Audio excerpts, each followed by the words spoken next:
दुनिया चले ना श्री राम के बिना, श्री राम जी चले ना हनुमान के बिना। जय श्री कृष्णा, राधे राधे। आप सभी श्रोताओं को चैत्र पूर्णिमा की हार्दिक शुभकामनाएं। चैत्र पूर्णिमा हिंदू नव वर्ष की पहली पूर्णिमा है। इस दिन स्नान और दान करना बहुत शुभ माना जाता है।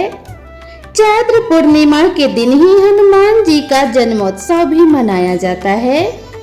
चैत्र पूर्णिमा के दिन हनुमान जी की स्तुति करने के साथ पितरों के लिए तर्पण दान का भी विशेष महत्व है। भक्ति और वैराग्य के आधारभूत स्तंभ पर टिकी सनातनी परंपरा में जब भी भक्ति की बात होती है तो अलग अलग काल में हुए भक्तों के नाम याद किए जाते हैं। इन सभी भक्तों में सबसे ऊपर एक ऐसे भक्त का नाम आता है जिनका नाम हर युग में चिरकाल तक जीवंत रहेगा। ये ऐसे भक्त हैं जिनको अमरता का वरदान प्राप्त है और युगों युगों से धरती पर मौजूद हैं। प्रभु की सेवा करने के उनके निस्वार्थ भाव ने उन्हें भक्त शिरोमणि की उपाधि प्रदान की है। उनकी भक्ति के लिए लिखने वालों ने यहाँ तक लिखा है कि दुनिया को चलाने वाले भगवान का कोई भी काम उनके बिना नहीं चलता। आप सभी ने भी सुना ही होगा कि दुनिया चले ना श्री राम के बिना, श्री राम जी चले ना हनुमान के बिना। तो आइए भक्त शिरोमणि श्री हनुमान जी के जन्म की पावन कथा का श्रवण करते हैं। कथा शुरू होती है शिव जी के उस वरदान से जो उन्होंने राजा केसरी और माता अंजना को दिया था। दरअसल एक बार राजा केसरी और माता अंजना ने शिव जी की कठिन तपस्या की। जब दोनों की तपस्या से भगवान प्रसन्न हो गए तो उन्होंने माता अंजना और केसरी से वरदान मांगने को कहा, जिस पर माता अंजना ने कहा कि हे भोलेनाथ, हमें एक ऐसे पुत्र का वरदान दीजिए जो बल में रुद्र, गति में वायु और बुद्धि में गणपति के समान तेजस्वी हो। माता के वचनों से खुश होकर शिव जी ने माता अंजना को वरदान दिया और अपनी रौद्र शक्ति को पवन देव के रूप में यज्ञ कुंड में समाहित किया और उत्पन्न शक्ति को माता अंजना के गर्भ में स्थापित कर दिया, जिस वजह से हनुमान जी का एक नाम पवन पुत्र भी हुआ।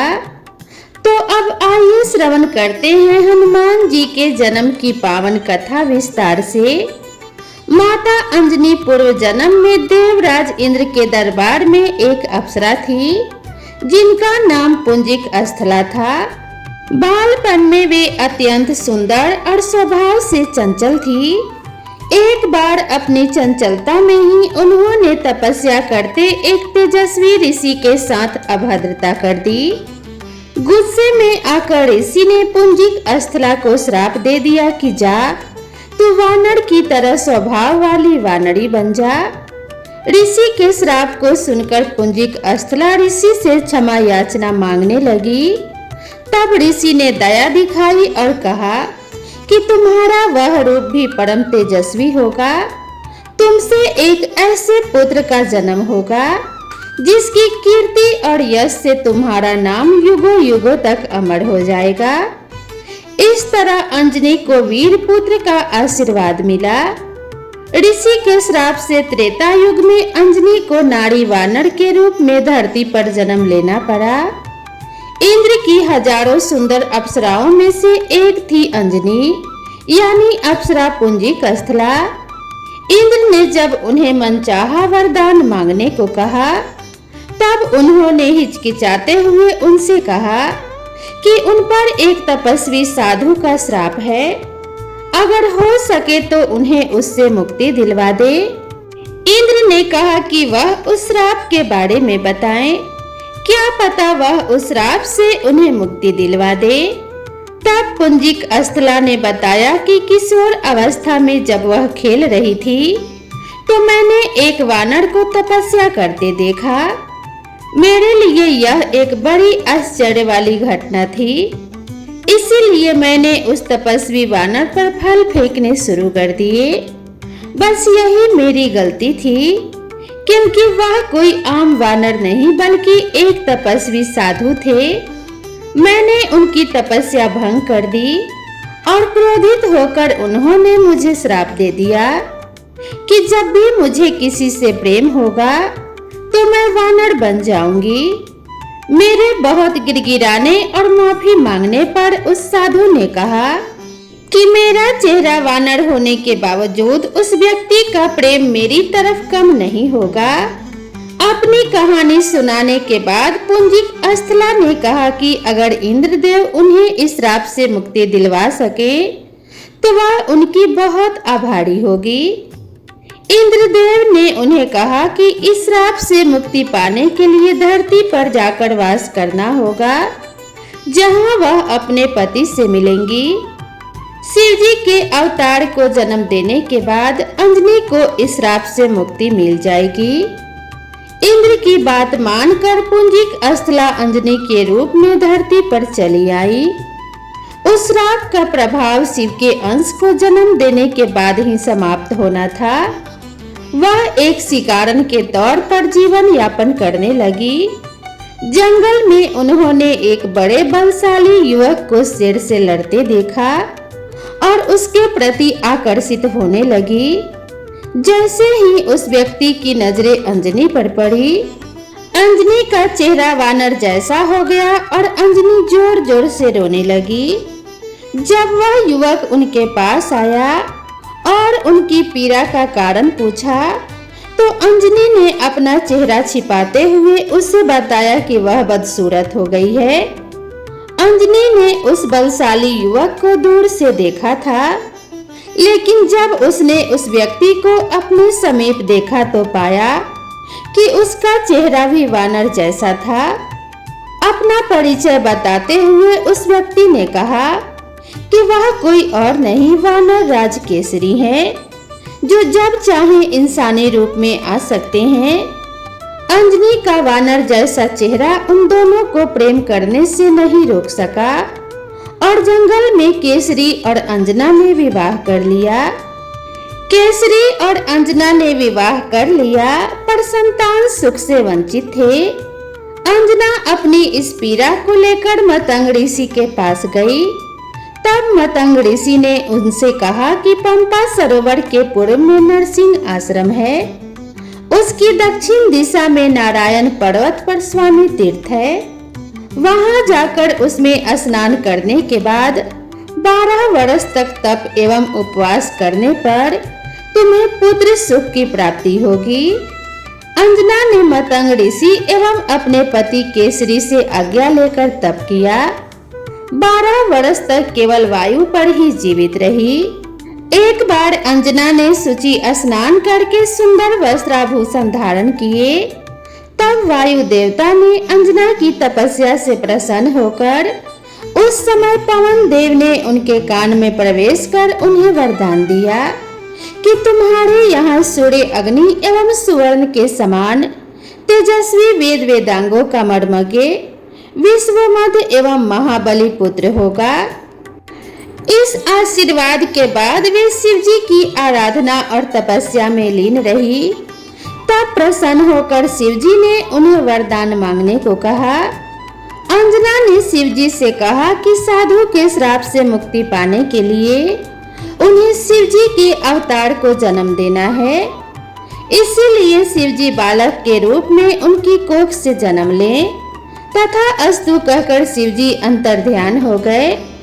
इस घटना के बाद एक दिन अंजना शिव जी की आराधना कर रही थी और दूसरी तरफ अयोध्या में महाराज दशरथ अपनी 3 रानियों कौशल्या, सुमित्रा और कैकेयी के साथ पुत्र रतन की प्राप्ति के लिए श्रृंगी ऋषि को बुलाकर पुत्र कामेष्टि यज्ञ कर रहे थे। यज्ञ की पूर्णाहुति पर स्वयं अग्निदेव ने प्रकट होकर श्रृंगी को खीर का एक स्वर्ण पात्र दिया और कहा कि हे ऋषिवर, यह खीर राजा की 3 रानियों को खिला दो। राजा की इच्छा अवश्य पूर्ण होगी। जिसे तीनों रानियों को खिलाना था लेकिन इस दौरान एक चमत्कारिक घटना हुई। एक पक्षी उस खीर की कटोरी में से थोड़ी सी खीर ले गया और तपस्या में लीन अंजना के हाथ में गिरा दिया।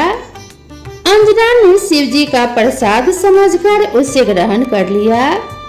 तब हनुमान जी का जन्म त्रेता युग में अंजना के पुत्र के रूप में चैत्र शुक्ल की पूर्णिमा को महानिशा में हुआ। अंजना के पुत्र होने के कारण ही हनुमान जी को अंजनेय नाम से भी जाना जाता है, जिसका अर्थ होता है अंजना द्वारा उत्पन्न। उनका एक नाम पवन पुत्र भी है, जिसका शास्त्रों में सबसे ज्यादा उल्लेख मिलता है। शास्त्रों में हनुमान जी को वातात्मज भी कहा गया है, यानी जो वायु से उत्पन्न हुआ हो। इस तरह माता अंजनी ने सिर्फ बजरंगबली को जन्म देने के लिए पृथ्वी पर अवतरण लिया था। अब आइए श्रवण करते हैं हनुमान जी की अगली कथा, जिसे सुनने मात्र से सौभाग्य की प्राप्ति होती है। एक बार हनुमान जी ने अपने प्रभु श्री राम से अपनी माता अंजना के दर्शनार्थ जाने की आज्ञा मांगी। प्रभु ने उन्हें सहर्ष आज्ञा प्रदान कर दी। हनुमान जी अपनी माता के दर्शन के लिए जाने वाले थे। उसी समय काशी नरेश श्री राम के दर्शन के लिए आ रहे थे। मार्ग में उन्हें देव ऋषि नारद मिल गए। काशी नरेश ने देव ऋषि के चरणों में भक्ति पूर्वक प्रणाम किया। नारद जी ने पूछा, तुम कहाँ जा रहे हो काशी नरेश? काशी नरेश ने उत्तर दिया, देव ऋषि, मैं प्रभु श्री राम के दर्शन के लिए उनकी राजसभा में जा रहा हूँ। यह सुनकर नारद जी ने कहा कि मेरा एक कार्य करोगे?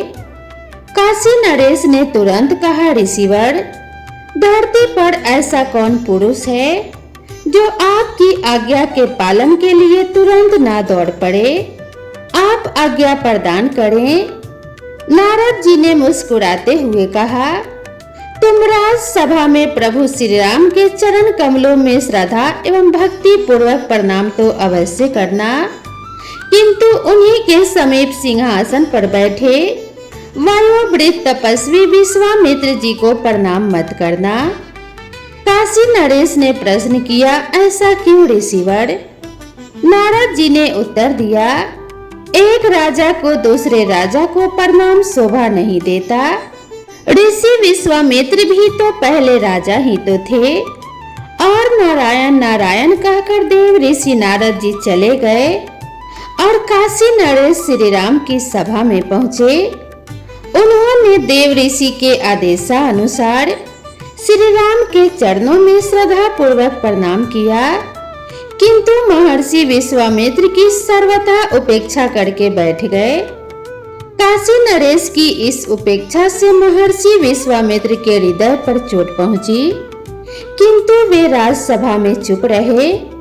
पीछे उन्होंने श्री राम से कहा, श्री राम, तुम तो मर्यादा पुरुषोत्तम कहलाते हो, इसीलिए तुम्हारी राजसभा में तुम्हारे उपस्थित रहते हुए मर्यादा की अवहेलना उचित नहीं। महर्षि विश्वामित्र की बात सुनकर प्रभु श्री राम ने आश्चर्य से पूछा, गुरुदेव, मेरे रहते कब और कहां मर्यादा का उल्लंघन हुआ? आप कृपया पूर्वक बतलाने का कष्ट करें। विश्वामित्र बोले, आज ही राजसभा में काशी नरेश ने तुम्हारे चरणों में प्रणाम तो किया, किंतु उसने मेरी सर्वथा उपेक्षा कर दी। यह कदापि उचित नहीं। आपकी सभा में मेरा अपमान हुआ है। मेरी राजसभा में मेरे ही सम्मुख आपकी उपेक्षा, यह तो मेरा भयानक तिरस्कार है। उन्होंने प्रतिज्ञा की कि आज सूर्यास्त से पहले ही मैं उस राजा को मृत्यु दंड दूंगा। परम पराक्रमी श्री राम की यह प्रतिज्ञा वायु वेग से सर्वत्र फैल गई। काशी नरेश ने सुना तो उनका कंठ शुष्क हो गया। जीवन से निराश होकर वे दौड़े नारद जी के पास आए और उनके चरणों में गिरकर गिड़गिड़ाते हुए बोले, देव ऋषि, श्री राम ने आज सायंकाल तक मुझे मार डालने की प्रतिज्ञा की है। प्रतिज्ञा तो मैंने भी सुनी है, देव ऋषि नारद ने उत्तर दिया। और श्री राम की प्रतिज्ञा सर्वविदित है कि रघुकुल रीत सदा चली आई, प्राण जाए पर वचन न जाई। काशी नरेश रो पड़े और बोले, देव ऋषि मैंने तो आपके आदेश का पालन किया था, जैसे भी हो आप मेरे प्राण बचा लीजिए। नारद जी ने काशी नरेश को समझाते हुए कहा, आप चिंता ना करें, मृत्यु तो निश्चित होती है, वह किसी प्रकार टलती नहीं। यदि भगवान श्री राम के बाणों से प्राण पखेरु उड़ जाए तो निश्चय ही जीवन सफल हो जाए, किंतु तुम एक काम करो। नारद जी ने काशी नरेश से धीरे से कहा, तुम हनुमान जी की माता अंजना के समीप जाकर उनके चरण पकड़ लो। जब वे चरण छुड़ाने लगे तब तुम अपनी रक्षा के लिए वचन ले लेना। जब तक वे 3 बार तुम्हारे रक्षा का वचन ना दे दे तब तक तुम उनके चरण पकड़े रहना, बस तुम्हारा काम बन जाएगा। नारद जी की बात सुनकर काशी नरेश भागे भागे माता अंजना के पास गए। माता अंजना बैठी हुई भगवान राम का जप कर रही थी। रोते कलपते काशीराज माता के चरणों में गिर पड़े। उनके चरणों को पकड़कर उन्होंने कहा, माँ मेरी रक्षा करो। आज सारा काल तक एक राजा ने मुझे मारने की प्रतिज्ञा ली है, आपके अतिरिक्त मेरे प्राण कोई और नहीं बचा सकता, मेरी रक्षा करो माँ, मेरी रक्षा करो। माता अंजना बोली, किसने और क्यों तुझे आज संध्या के पूर्व ही मार डालने का प्रण किया है? काशी नरेश बोले, माँ तुम मेरी रक्षा का वचन दे दो, अन्यथा मैं अभी आपके चरणों में ही अपने प्राण त्याग दूंगा। वात्सल्यमय सरल जननी ने कहा कि मैं तेरे प्राण की रक्षा का वचन देती हूँ। फूट फूट कर रोते हुए काशी नरेश ने अधीर होकर पुनः प्रार्थना की, माँ मुझे संतोष नहीं हो रहा है, मेरे विश्वास के लिए यही बात 3 बार कह दो। मैं तेरी प्राण की रक्षा का वचन देती हूँ। सर्वथा सरल दयामयी जननी ने 3 बार कहते हुए कहा, अच्छा अब तो बताओ तुम्हें मारने की प्रतिज्ञा किसने की है? काशी नरेश ने कहा, भगवान श्री राम ने। उन्होंने आज सायंकाल तक मेरे वध की प्रतिज्ञा की है। यह सुनकर माता अंजना चिंतित होकर बोली, श्री राम की प्रतिज्ञा कैसे अन्यथा हो सकती है? पर मैंने तुझे वचन दिया है। उसी समय हनुमान जी ने वहां पहुंचकर माता अंजना का चरण स्पर्श किया। आशीर्वाद देते हुए माता ने कहा, बेटा तुम ठीक समय पर आए। अभी अभी मैं एक आवश्यक कार्य से चिंतित होकर तुम्हारा ही स्मरण कर रही थी। वह कार्य हो जाए तो मेरा मन हल्का हो जाए। हनुमान जी ने कहा, आज्ञा दीजिए माता जी, आपका कार्य करने के लिए तो मैं प्रति क्षण प्रस्तुत हूँ। माता अंजना बोली, पर काम तो कठिन है बेटा, इस कारण मैं चिंतित हो गई हूँ। माता अंजना की बात सुनकर हनुमान जी ने उन्हें आश्वस्त करते हुए कहा कि माता आपके पुत्र पर प्रभु श्री राम का आशीर्वाद है।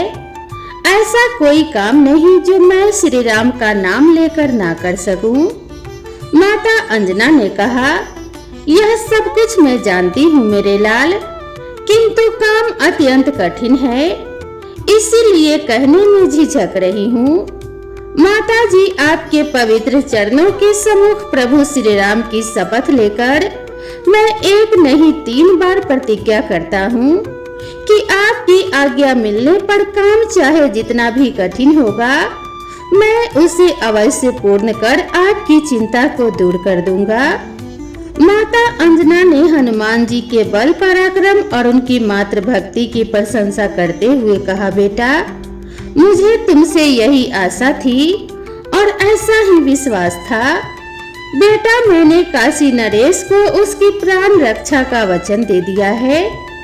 आज सायंकाल तक श्री राम ने उसका वध करने की प्रतिज्ञा की है।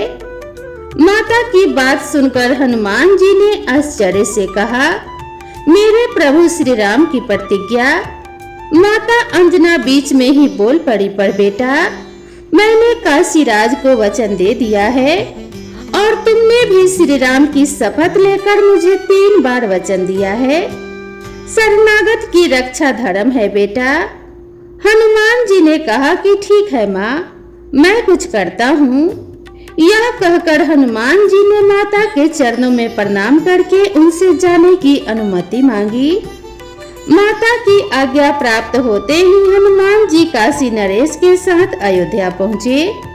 वहां उन्होंने काशी नरेश से कहा, राजन तुम सकल कलुष नाशिनी परम पावनी सरयू में कमर तक जल में खड़े होकर अविराम राम राम का जप करते रहो। काशी नरेश ने पवन पुत्र के आदेश का पालन करना आरंभ किया और इधर हनुमान जी तुरंत श्री राम के समीप पहुँचे। वहां उन्होंने भगवान श्री राम के चरणों में प्रणाम कर उनके दोनों चरण पकड़कर कहा, स्वामी आज मैं आपसे एक वर की याचना करना चाहता हूँ। यह कैसे संभव है कि हनुमान जी कभी कुछ मांगे और प्रभु अस्वीकार कर दे। श्री राम ने उत्साह पूर्वक कहा, तुम्हारे लिए अधिक कुछ नहीं हनुमान, तुम तो कभी कुछ चाहते ही नहीं। मैं तो सदा चाहता हूँ कि तुम मुझसे कुछ चाहो, कुछ मांगो, बोलो तुम क्या चाहते हो। प्रसन्न होकर हनुमान जी ने प्रभु के चरण सहलाते हुए कहा, प्रभु मैं चाहता हूँ कि आपकी अमित महिमा में नाम का जप करने वाले की सदा रक्षा किया करूँ और मेरी उपस्थिति में आपके नाम जापक पर कभी कोई किसी प्रकार का प्रहार न कर सके। यदि दुर्भाग्यवश निखिल सृष्टि का सर्वसमर्थ स्वामी भी प्रहार कर बैठे तो उसका प्रहार भी व्यर्थ जाए। भगवान श्री राम ने तुरंत आशीर्वाद दिया, तुम नाम जापक की रक्षा करने में सर्वत्र सदा समर्थ होगे और तुम्हारी उपस्थिति में नाम जापक पर किया गया अमोघ प्रहार भी व्यर्थ सिद्ध होगा। जय श्री राम। यह कहकर हनुमान जी ने प्रभु चरणों में मस्तक रख दिया और तुरंत सरयू तट पर पहुँचे। वहां वे गदा तान कर अत्यंत सावधानी से खड़े हो गए और काशी नरेश से बोले, तुम बिना रुके निरंतर राम राम रटते रहो। स्थिति विचित्र हो गई। एक ओर सर्वाधार स्वामी श्री राम की सायंकाल तक नरेश के वध की प्रतिज्ञा और दूसरी ओर अनन्य भक्त हनुमान जी का उनकी रक्षा के लिए बद्ध हो जाना। राजा सरयू जल में खड़े होकर प्राण भय से अनवरत रूप से राम नाम का जप कर रहे थे और वर प्राप्त हनुमान जी उनकी रक्षा के लिए गदा ताने खड़े थे। बात विद्युत गति से फैल गई। अयोध्यावासी समस्त बाल वृद्ध नर नारी कौतूहलवश सरयू तट पर पहुँचे। प्रभु और सेवक की प्रतिज्ञा का पालन का दृश्य देखने के लिए विशाल जन समुदाय एकत्र हो गया।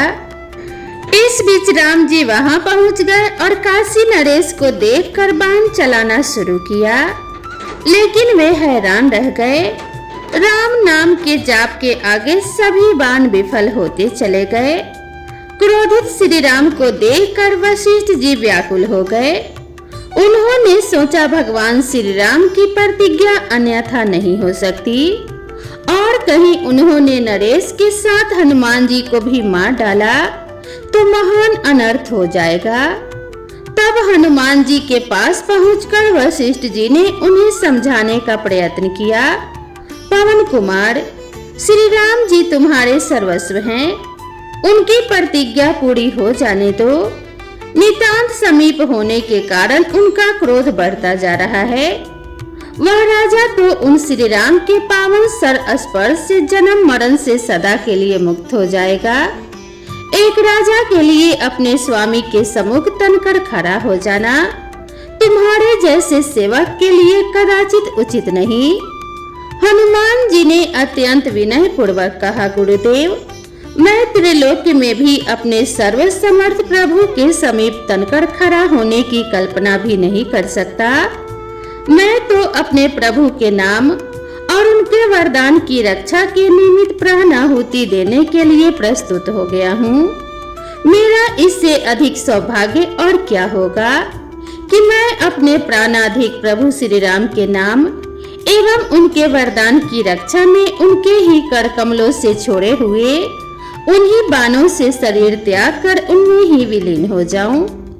वशिष्ठ जी ने सोचा इन ज्ञान मूर्ति को विचलित करना संभव नहीं। तभी महर्षि विश्वामित्र भी वहां उपस्थित होकर भगवान और भक्त की यह लीला देखकर चकित और चिंतित हो रहे थे। तब वशिष्ठ जी ने काशीराज से कहा, नरेश, तुम शीघ्र ही महर्षि विश्वामित्र के चरण पकड़ लो, वे सहज दयालु हैं। जय सिया राम जय जय हनुमान का जप करते हुए काशीराज ने दौड़कर महर्षि विश्वामित्र के चरण पकड़ लिए। उनके अश्रुओं से महर्षि के चरण आर्द्र हो गए। यह देखकर महर्षि विश्वामित्र द्रवित हो गए। उन्होंने सरसंधान किए क्रोध श्री राम से कहा, श्री राम, काशी नरेश के अपराध का प्रायश्चित हो गया, मैंने उन्हें क्षमा कर दिया। अब तुम भी अपना अमोघ बाण धनुष से उतार कर तुनीर में रख लो। महर्षि विश्वामित्र के संतुष्ट होते ही श्री राम का क्रोध स्वतः शांत हो गया। उन्होंने गुरु की आज्ञा का पालन किया। बाण धनुष से तुनीर में आ गया। राजा की प्राण रक्षा तो हुई ही, भगवान के सम्मुख भक्त हनुमान जी विजय हुए। इस समाचार से माता अंजना की प्रसन्नता की सीमा न रही। विश्वामित्र इससे पहले कि कुछ कहते वहां नारद जी प्रकट हो गए और बता दिया कि ये सब कुछ क्यों हुआ। पूरी बात सुन विश्वामित्र ने आखिर महर्षि नारद से पूछा कि उन्होंने ऐसी सलाह काशी नरेश को क्यों दी। इस पर नारद जी ने जवाब दिया कि मैं हमेशा सुनता था कि राम का नाम श्री राम से भी बड़ा है, इसीलिए मैंने सोचा कि असल परीक्षा हो ही जाए ताकि लोग समझ जाएं कि प्रभु श्री राम से उनका नाम बड़ा है और श्री राम नाम जपने वाले का सदा कल्याण होता है। उसका इस संसार में कोई अहित नहीं कर सकता। तो इसीलिए प्रेम से बोलिए जय श्री राम जय जय हनुमान। तो इसीलिए तो कहते हैं दुनिया चले ना श्री राम के बिना, श्री राम जी चले ना हनुमान के बिना। तो एक बार प्रेम से बोलिए जय श्री राम जय जय हनुमान। हनुमान जी की कृपा आप सभी भक्तों के ऊपर सदा सर्वदा बनी रहे। आपके जीवन में कभी कोई संकट ना आए। सभी भक्तों का सदा सर्वदा कल्याण हो। घर में सुख शांति और सौभाग्य की वृद्धि हो। इसी कामना के साथ आप सभी से विदा लेते हैं। एक बार पुनः आप सभी भक्तों को हनुमान जयंती की हार्दिक शुभकामनाएं। तो मिलते हैं इसी तरह की नई कथा और नई कहानी के साथ। तब तक के लिए राधे राधे।